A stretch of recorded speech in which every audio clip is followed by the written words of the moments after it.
अंतस की धारा में एक बात ध्यान रहे, चाहे वे आपका पैशन है या प्रोफेशन है, खुशी के लिए काम करोगे तो खुशी नहीं मिलेगी, मगर खुश होकर के काम करोगे तो खुशी ज़रूर मिलेगी। जागिए और आज से एक नवजीवन की शुरुआत कीजिए। और वैसे भी ये ज़िंदगी हर सुबह हमें हमेशा दूसरा मौका ज़रूर देती है। यह कल नहीं आने वाला है, जो है बस आज, अभी है और यही है। यदि आप अपने सपनों को पूरा करना चाहते हो तो सबसे पहले जागना ज़रूरी है। हर सुबह उठने के बाद आप अपने आप से कहें, आज का दिन मेरा दिन है। आज के दिन को मैं अपनी ज़िंदगी का बेस्ट दिन बनाऊंगी। और बेस्ट तभी बनेगा जब किसी हायर की वाइब्रेशंस को मैं फील करूंगी, उनके ऑरा में आऊंगी और वही फीलिंग्स मेरी एक्शन में कन्वर्ट होंगी। और वैसे भी देखा जाए तो हर सुबह हमारा एक नया जन्म होता है। हम आज क्या करते हैं, सिर्फ यही मायने रखता है।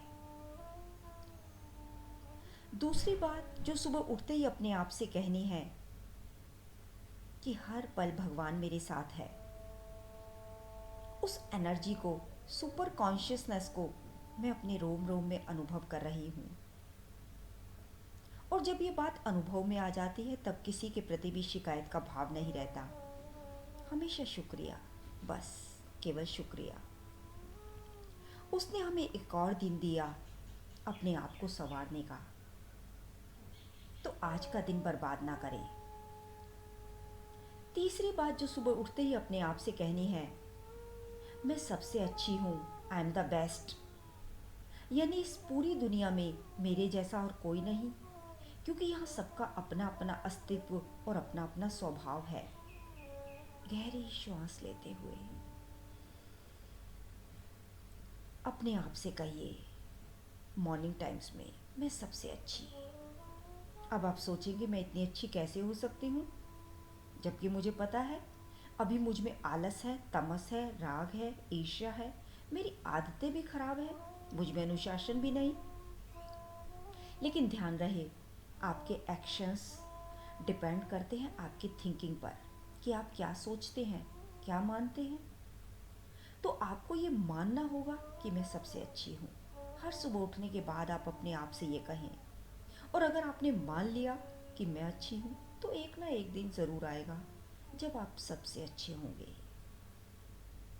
चौथी बात जो आपको अपने आप से कहनी है, मैं यह कर सकती हूँ।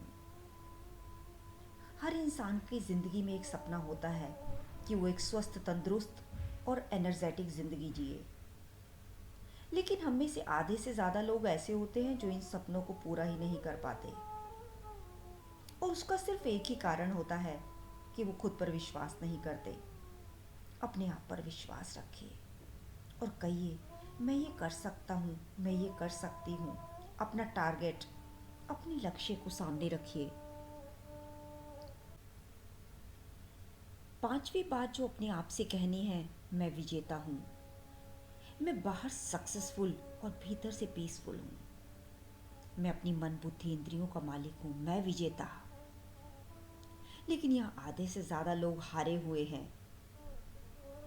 और जब वे जिंदगी में हार जाते हैं तो वो अपने को हारा हुआ ही मानते हैं।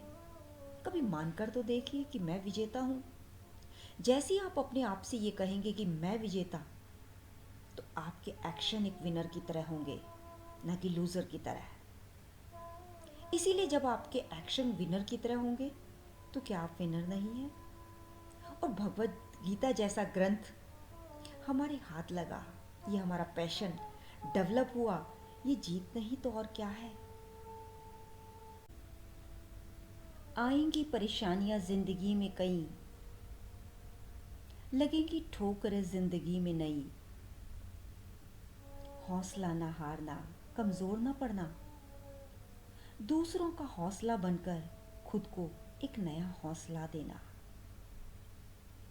नेक्स्ट अध्याय में ध्यान योग की शुरुआत होने जा रही है। कहा जा रहा है ध्यान का अधिकारी कौन? तो पहले नंबर पर आया अप्रग्रही, यानी व्यर्थता का बोध। यानी अब तुम क्या कुछ सामान नहीं खरीदोगे? नहीं, ऐसा नहीं है। बल्कि भोग बुद्धि से संग्रह नहीं करना आवश्यकता है, इसलिए संग्रह करना है, लेकिन भोग बुद्धि से नहीं। उसमें सुख है, उसमें मजा है, उसके कारण मुझे आनंद मिलता है, इस कारण से संग्रह नहीं करना। यह है अपरिग्रह बुद्धि, यानी पहले ही आ गया व्यर्थता का बोध। दूसरा कहा निराशी। इसका मतलब निराशा नहीं है, बल्कि इच्छा रहित, जिसको अब कोई आशा नहीं रही, जिसकी संसार से सुख की इच्छा छूट गई है। सुख की इच्छा किससे है? सद्गुरु से। अभी सीधा सीधा आत्मा नहीं आएगा, लेकिन जिसने सद्गुरु के प्रति जिसने अपनी श्रद्धा अर्पणता को इन्वेस्ट किया है। तीसरा आया अंतःकरण और शरीर को वश में करने वाला, यानी कर्म योग में जो निकल पड़ा है, लेकिन अंतःकरण को वश में रखता है। मन बार बार बाहर जाता है, राग द्वेष भी करता है, वश में करता है, मालिक है अपना। बार बार कर्तापने का अहंकार भी आता है तो तोड़ता है।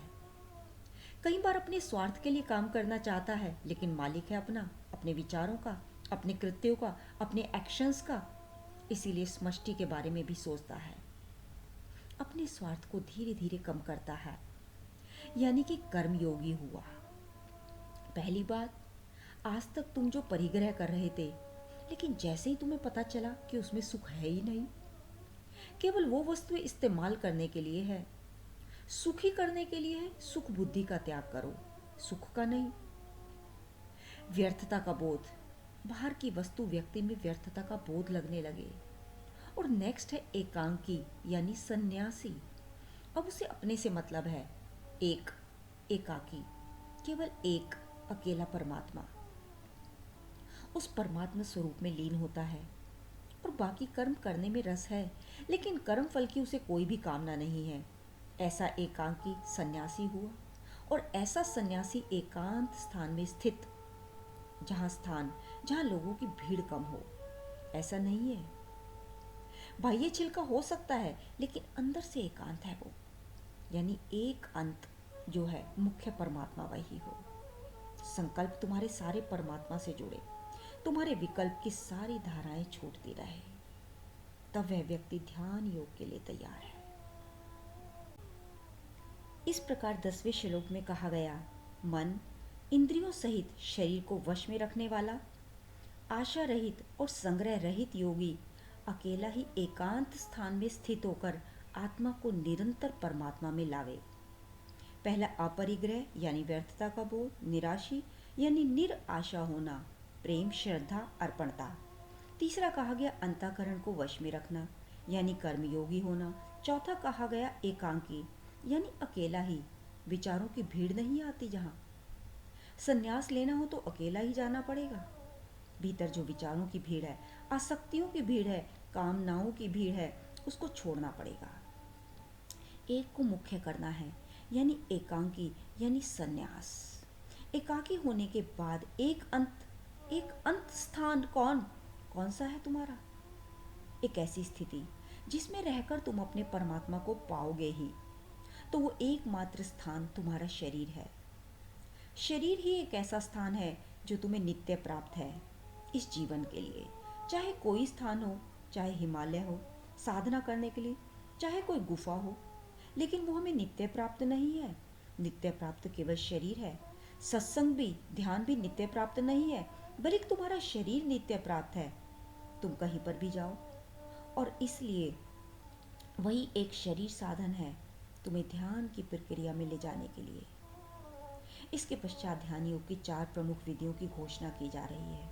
कहा जा रहा है, शुद्ध भूमि में जिसके ऊपर क्रमशः कुशा और वस्त्र बिछे हैं, जो न बहुत ऊंचा है न नीचा, ऐसे आसन को स्थिर स्थापन करना है।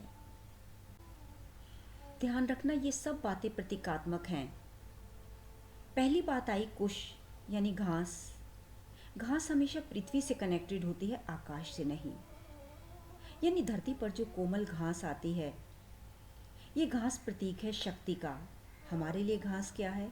संसार की चिकनाहट, संसार के प्रति का खिंचाव, संसार की नमी के ऊपर हम अपनी मन की लेयर बनाते हैं।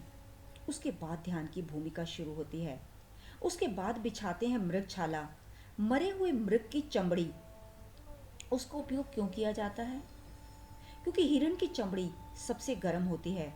मृग जब मरता है तो उसकी चमड़ी काफ़ी महीनों तक गर्म रहती है। यानी योगी जब ध्यान साधना में उतरते हैं, तब अपना मूल बंद लगाकर चक्रों में ऊपर से नीचे, नीचे से ऊपर बहते हो, तब भीतर जो विद्युत की तरंग चलती है, जिसे ऊर्जा कहा जाता है, जो शरीर के भीतर चल रही है। लेकिन अभी तुम्हारे चक्र वीक हैं, तो ये तरंगे मूलाधार चक्र से बाहर निकल जाती हैं। लेकिन जब तुम साधना करते हो तो ऊर्जा का वर्तुल तुम्हारे शरीर में चलने लगता है। अब अभ्यास इतना नहीं है तो ऊर्जा कहीं बाहर ना निकल जाए, उसके लिए गर्म आसन की बात कही जा रही है। अपनी विद्युत ऊर्जाओं को संभालना, ये ध्यान की पहली विधि है। और ऊर्जा को संभालने के लिए ऊर्जा को सक्रिय करना पड़ता है। कॉन्टिन्यूसली साक्षी भाव, श्वास का निरीक्षण, जैसा कि अंतस की धारा में बार बार गुरुवर साक्षी भाव बताते हैं। नेक्स्ट में कहा जा रहा है ना ज़्यादा ऊंचा ना ज़्यादा नीचा आसन।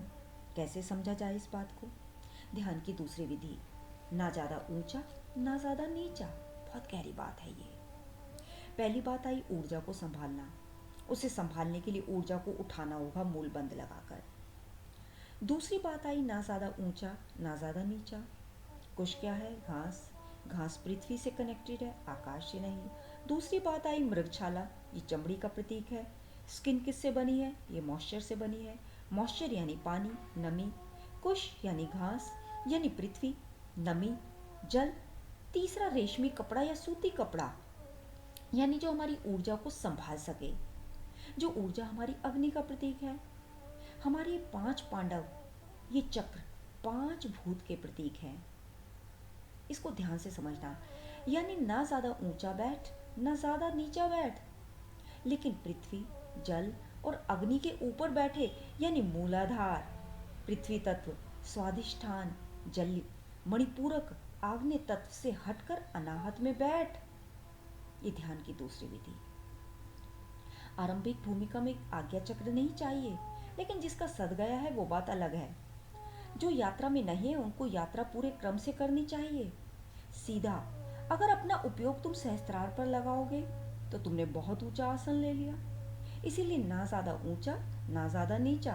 तुम्हें अपनी एकाग्रता अनाहत पर रखनी है, हृदय चक्र पर। और ये चक्र जितना एनर्जाइज होता है, वह उन सभी चक्रों को अपनी ऊर्जा देता है। ध्यान रखना, अगर कुछ सेकंड्स के लिए भी अगर मूलबंद लगता है और तुम्हारी ऊर्जा का वर्तुल बन जाता है, यानी तुम मन, बुद्धि और शरीर से हट जाओगे। इन्हीं क्षणों में तुम आत्मा और परमात्मा की अनुभूति के लिए नेक्स्ट लेवल पर जा सकते हो। तीसरी बात जो कही जा रही है, ना ज़्यादा ऊंचा ना नीचा।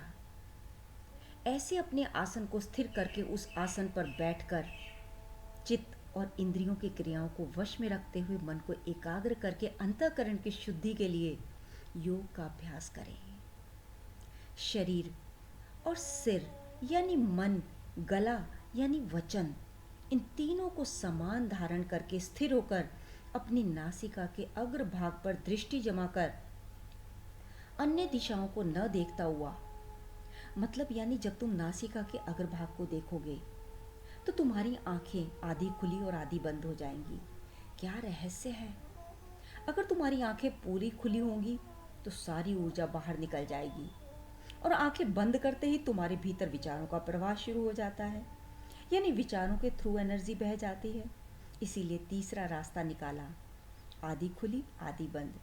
स्वत्राटक की विधि बताई जा रही है यहाँ। आधी खुली और आधी बंद विधि में ऊर्जा का संग्रह स्वयं के भीतर होने लगता है। नासिका के अग्रभाग से ऊर्जा सीधा आज्ञा चक्र की ओर जाती है, क्योंकि उसके पास और कोई रास्ता नहीं होता। यह ध्यान की तीसरी विधि। इससे भी हमारा आज्ञा चक्र सक्रिय होता है। आज फिलहाल इतना ही। अगले भाग तक इंतज़ार के पलों में रहना। ख्वाबों में जीना जब आदत बन जाती है, हकीकत की दुनिया बेरंग सी नज़र आती है।